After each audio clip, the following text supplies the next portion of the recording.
គ្រូអត់កូនខ្ញុំចង់តែស្លាប់ទេដោយសារបត់ពិសោធន៍ខ្ញុំស្រាប់ខ្ញុំក៏ធ្លាប់ឈានដល់ចំណុចមួយដែលបាក់ទឹកចិត្តខ្លាំងហើយលែងចង់រស់ដោយសារសម្ពាធនៃការអត់កូនសម្ពាធនៃមជ្ឈដ្ឋានជុំវិញខ្លួនក៏ដូចជាសាច់ញាតិបងប្អូនឬក៏គ្រួសារដែលគាត់អត់យល់អំពីទុក្ខលំបាកឬក៏បញ្ហានៃការអត់កូនអញ្ចឹងខ្ញុំដឹងច្បាស់ខ្ញុំក៏បានសរសេរនៅសារដែលជាពាក្យលើកទឹកចិត្តចេញពីចិត្តផ្ទាល់តែម្ដងទៅកាន់បងប្អូនស្ត្រីទាំងឡាយចា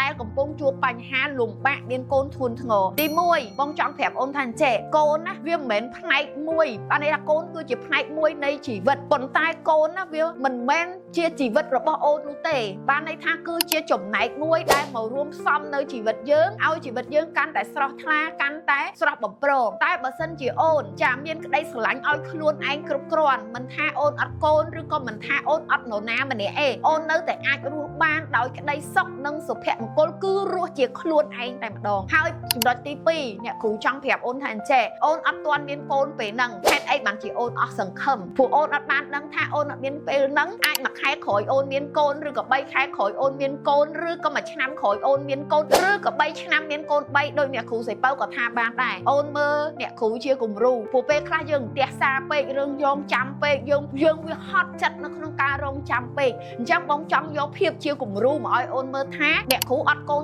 5ឆ្នាំហើយ3ឆ្នាំនេះគឺអ្នកគ្រូមានកូន3ពិតប្រាកដមែនហើយក៏ជួយអតិថិជនមានកូនលើសពីអ្នកគ្រូនឹងច្រើនអ្នកអាច6 7,000អ្នកខ្លះអត់10ឆ្នាំ20ឆ្នាំក៏មានដែរអញ្ចឹងអូនដល់រាបណាមនុស្សយើងនៅមានដង្ហើមដកនៅមានក្តីសង្ឃឹមអ្វីវាសិតតែអាចកើតមានទាំងអស់ចាសំខាន់អូនជ្រើសរើសផ្លូវដែលយើងត្រូវតែបន្តជីវិតរបស់យើងដើម្បីយើងដោះស្រាយបញ្ហានានាដែលយើងកំពុងជួបចាអូននឹងអាចមានកូនពិតប្រាកដចាចំណុចទី3ការដែលអូនមិនមានកូនអ្វីគ្រប់យ៉ាងអត់ចប់ទេអូនវាអត់ទាន់ចប់ទាំងអស់ទេវាមិនមែនចប់នៅត្រឹមថ្ងៃដែលអូនអត់កូនហ្នឹងទេអូនត្រូវចាំថាអូនអត់កូនមែនឧទាហរណ៍ថាអូនអត់កូនមែនប៉ុន្តែដរាបណាអូននៅមានជីវិតអូននៅមានឱកាសនៅក្នុងការធ្វើរឿងល្អជាច្រើនដែលអូនមានក្តីសុខលើសពីការដែលអូនហ្នឹងអាចមានកូនបានទៅទៀតនេះគឺជាបទពិសោធន៍មួយពេលអ្នកគ្រូព្រមប្រ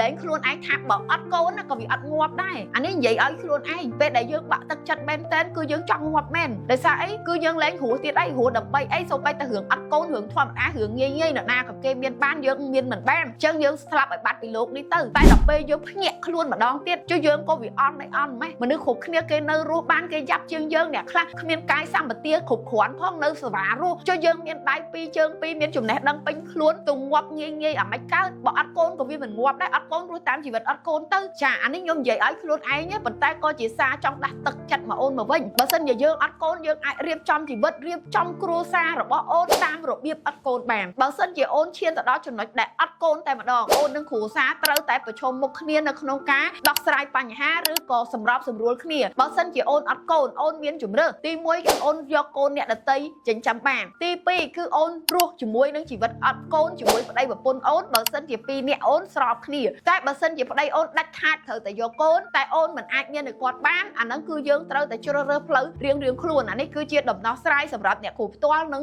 counseling ទៅគ្រប់អតិថិជនទាំងអស់ព្រោះកាលពីអ្នកគ្រូក៏អ្នកគ្រូជ្រើសរើស3ចំណុចហ្នឹងដែរតែចុងក្រោយគ្រូសាអ្នកគ្រូគាត់ថាបើសិនជាយើងអត់កូនយើងក៏រស់នៅជាមួយគ្នាដល់ចាស់កោងខ្នងទៅដល់តែយូរទៅអ្នកគ្រូប្រឡែងអាហ្នឹងចោលទាំងអស់លែងខ្វល់អីទាំងអស់ខ្វល់តែម្យ៉ាងជួយមនុស្សផ្សេងទៀតឲ្យគាត់មានកូនបានព្រោះអ្នកខ្លះគាត់នៅមានឱកាសដល់ពេលជួយគេយូរទៅយើងលែងខ្វល់រឿងខ្លួនឯងសុខក៏វាមានគេឯងហ្នឹងទៅរួមផ្សំជាមួយយើងដោះស្រាយវិបត្តិដែលវាមានបញ្ហាលំបាកពីមុនហើយយើងដោះស្រាយបានវាក៏មានទៅចាអាហ្នឹងចំណុចទី3ចំណុចមួយទៀតដែលអ្នកគ្រូចង់ផ្ដាំអូនគឺអូនត្រូវតែឲ្យតម្លៃខ្លួនឯងឲ្យបានច្រើនបំផុតស្តង់ដាររបស់អូនអត់វាស់វែងជាមួយអ្នកណាទេស្តង់ដាររបស់អូនមិនមែនស្តង់ដារមានកូនហ្នឹងទេមនុស្សគ្រប់គ្នាអត់កូនមានកូនគឺមានតម្លៃរៀងខ្លួនអត់បានវាស់វែងថាអ្នកនងមានកូនបានអស់ចាអូនអត់កូននឹងវាអន់ជាងនរណាទេគឺអត់ទេអូនត្រូវតែស្គាល់ពីស្តង់ដារជីវិតរបស់អូនហើយចុងក្រោយគឺអូនត្រូវមានក្តីស្រឡាញ់ឲ្យបានច្រើនមិនចាំបាច់តែអូននឹងមានក្តីស្រឡាញ់ពីកូនទេមែនមានកូនយើងមានកម្លាំងជាងមុនដោយសារអីកូនជាបន្ទុកជាទំនួលខុសត្រូវពេលខ្លះយើងហត់យើងនឿយយើងខំប្រឹងធ្វើការទៅចាគឺយើងមើលឃើញកូនយើងក៏មានកម្លាំងពេលយើងហត់យ៉ាងម៉េចក៏ដោយក៏យើងសឹងថាហត់ក៏មិនហ៊ានឈប់ឈឺក៏មិនហ៊ានឈប់សឹងអាស្លាប់ក៏ស្លាប់មិនបានណាដោយសារយើងមានកូនចាឃើញកែវភ្នែកកូនប៉ុន្តែពេលដែលអូនអត់ទាន់មានកូនណាអូនមិនបាច់ខ្វល់ថាកូនគឺជាក្តីស្រឡាញ់ដ៏ចាំបាច់សម្រាប់អូនទេក្តីស្រឡាញ់ដែលចាំបាច់សម្រាប់អូនគឺខ្លួនឯងចុះអូនត្រូវស្រឡាញ់ខ្លួនឯងឲ្យបានច្រើន បំផុតអញ្ចឹងបងប្អូនទាំងអស់គ្នាខ្ញុំចង់ឲ្យទុយនេះខ្ញុំមិនអាចបកនិយាយបានច្រើនទេព្រោះដោយសារវីដេអូខ្ញុំផលិតច្រើនហើយទាំងការលើកទឹកចិត្តអីផ្សេងៗតែខ្ញុំក៏រៀបចំ course online មួយយ៉ាងពិសេសដែរ